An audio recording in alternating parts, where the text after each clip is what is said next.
अस्सलामु अलैकुम वरहमतुल्लाहि वबरकातुहू। दोस्तों, पिछली वीडियो में मैंने आप सबसे कहा था कि अगर आपके कोई सवालात हो रोज़े के मुतालिक या और कोई मसाइल आपके सवाल हो जहन में, तो वो सवाल कमेंट्स में कीजिए। इंशाअल्लाह आपके उन सवालों पर मैं आलिम साहब को बुला करके, मौलाना मोइनुद्दीन साहब को बुला करके आपके सवाल के जवाब कुरान हदीस की रोशनी में हल करवाऊँगा इंशाअल्लाह।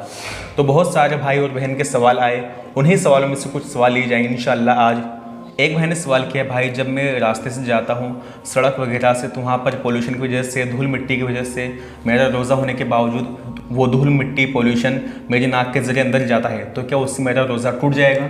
और वो सारे लोग सवाल करते हैं कि रोज़े की हालत में अगरबत्ती का धुआं सूंघना कैसा होता है, और चूल्हे वगैरह की जो धुआं होती है उसका मतलब नाक के अंदर जानबूझ करके लेना कैसा है ये चीज़?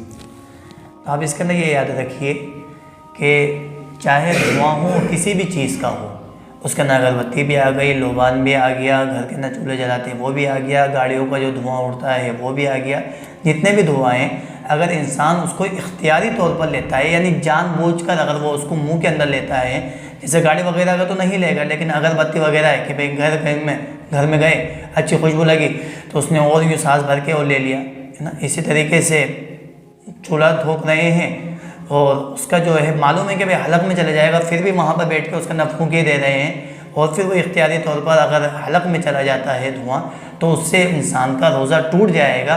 और ये बिल्कुल बहुत बारीक बात है, इससे इंसान परहेज़ नहीं करता है क्योंकि मालूम नहीं होता है, इसलिए इसका ध्यान भी नहीं करता है। इसलिए याद रखना चाहिए कि अगर धुआं या मिट्टी वगैरह भी जो है अगर इख्तियारी तौर पर अगर हलक के अंदर चले जाती है तो उससे उसका रोज़ा टूट जाएगा। लेकिन अगर गैर इख्तियारी तौर पर है, मैं जिस तरीके से हम कमरे में गए अगरबत्ती जल रही थी तो उसका चला गया हलक के अंदर, इसी तरीके से हम गाड़ी चला रहे थे, आगे वाली गाड़ी से धुआं निकल रहा है वो चला गया, ठीक है। इसी तरीके से घर में चूल्हा जल रहा था, हमने कोई इख्तियारी नहीं किया लेकिन वो चूल्हे का धुआं उठता है वो चला गया। तो गैर इख्तियारी तौर पर अगर ये धुआं मुँह में गया है तो उससे उसका रोज़ा नहीं टूटेगा और ना ही मकरूह होगा।